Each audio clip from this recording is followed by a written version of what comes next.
स्वामी दयाल की दया, राधा स्वामी सहाय, सार वचन राज स्वामी वार्तिक भाग 2। वचन 127।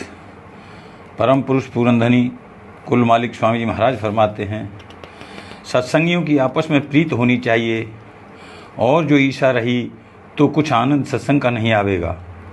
जो प्रीत होवे तो सत्संग और भजन का आनंद देखने में आवे। वचन 128।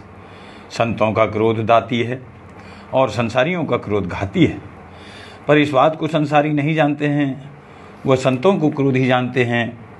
ये खबर नहीं है कि संतों के क्रोध में भी दात है और मूर्खों की दया में भी घात है। वचन 129। दोस्त और दुश्मन दोनों में मालिक आप बैठा है, फिर दोस्त की दोस्ती पर और दुश्मन की दुश्मनी पर ख्याल नहीं करना चाहिए। दोनों में मालिक प्रेरक है, पर यह दृष्टि सबकी नहीं हो सकती है। जो अपने में मालिक का दर्शन करते हैं उनकी ऐसी दृष्टि है, और जो कि तुम सत्संग करते हो तुमको भी ऐसी आदत करना चाहिए कि जिससे विरोध चित्त में न आने पावे।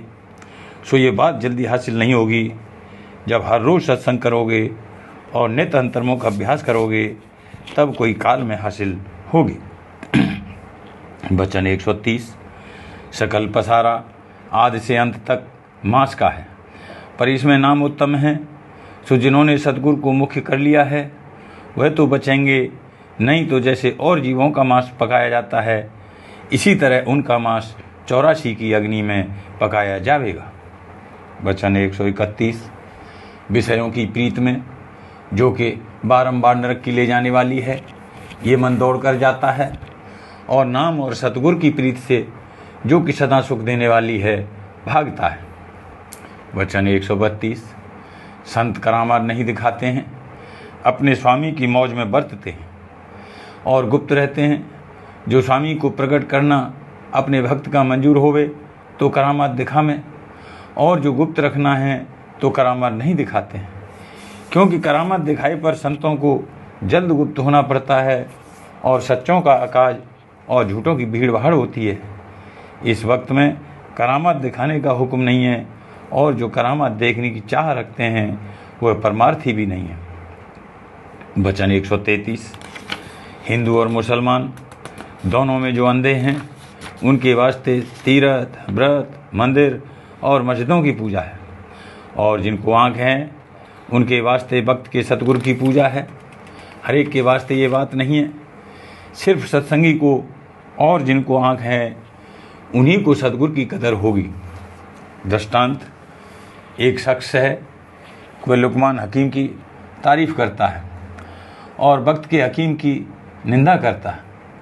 इससे मालूम होता है कि उसको बीमारी और दर्द नहीं है। अगर दर्द होता तो वक्त के हकीम की तारीफ़ करता, क्योंकि लुकमान चाहे बहुत अच्छा हकीम था, पर अब कोई बीमार चाहे कि उसके नाम से रोग होवे तो कभी नहीं दूर हो सकता है। जब तक वक्त के हकीम के पास न जाएगा रोग दूर न होगा। इस तरह से जो दर्दी परमार्थ का है और संसार के सुख को विश्रूप देखता है और मोक्ष की चाह रखता है, सो वह जब तक कि वक्त के पूरे सतगुरु के पास नहीं जाएगा उसको चैन नहीं आवेगी, और वही महिमा वक्त के सतगुरु की जानेगा। और जो झूठे हैं वह तीर्थ, व्रत और मूर्त पूजा और पिछलों की टेक में भरमेंगे और सतगुरु की महिमा नहीं जानेंगे। वचन 134। करनी और दया दोनों संग चलेंगी। दया बिना करनी नहीं बनेगी और करनी बिना दया नहीं होगी। और जो दया को मुख्य करोगे तो आलसी हो जाओगे और फिर करनी नहीं बनेगी। वचन 135। 84 लाख जौन भुगत कर जीव को गाय की जौन मिलती है और फिर नरदेही मिलती है। इसमें जो जीव से अच्छी करनी बनेगी तो बराबर नरदेही मिलती चली जाएगी जब तक कि काम पूरा नहीं होगा। सो अच्छी करनी यह है कि अपने कुल की याद करना, क्योंकि जौन बदलती है पर जीव का कुल नहीं बदलता है। वह एक ही है, यानी सब जीव सत नाम बंसी हैं। सो ये बात बिना सतगुरु भक्ति के और कोई जतन से हासिल नहीं होगी। वचन 136। अंत में जिसने जाकर वासा किया वही बसंत है, और वही अच्छा बसंत है, और उनको ही हमेशा बसंत है, जो चढ़कर जहाँ सबका अंत है वहाँ बसे। वचन 137। रजोगुण, तमोगुण, सतोगुण, इन तीनों को छोड़कर सार गुण जो भक्ति है लेना चाहिए, जब ज्ञान हासिल होगा। और पोथियों के ज्ञान का भरोसा नहीं, और जो सतगुरु भक्ति की कमाई करके ज्ञान हासिल होगा वह सच्चा और पूरा ज्ञान है। वचन 138। सवाल सेवक का सतगुरु से, सुरत शब्द को क्यों नहीं पकड़ती? क्योंकि शब्द सारे हैं, और संत कहते हैं कि सब पसारा शब्द का है और सुरत शब्द की अंश है। जवाब सतगुरु का, हकीकत में शब्द सारे हैं, पर जब से सुरत पिंड में उतरी है तब से बाहर मुख हो गई है और बाहर शब्द में रच गई है। जो शब्द में नहीं रचती तो संसार का काम किस तरह से चलता?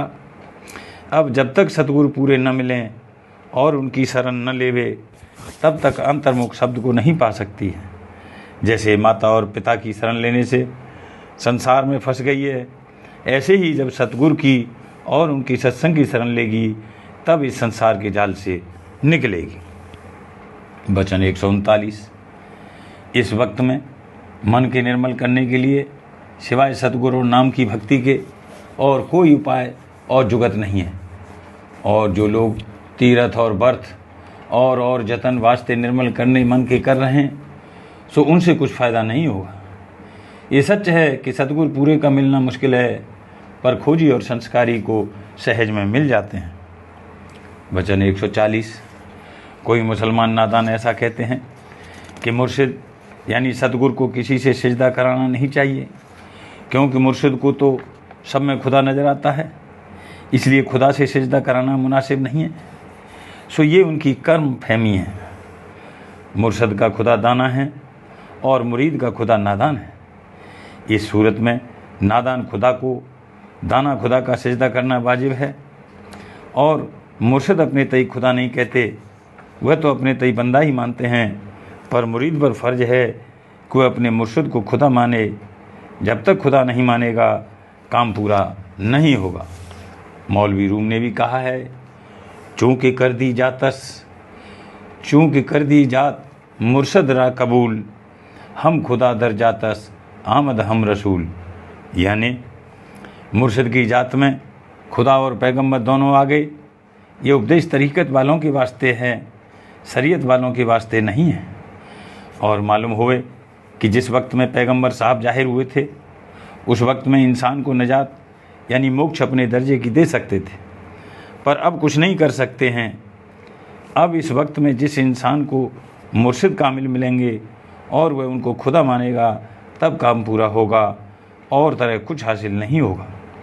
पुरानी चाल किताबों से या मौलवियों से सीखकर चलाया करें, पर किसी के दिल में इश्क पैदा न होगा, और जब तक इश्क न होगा वसल मुश्किल है।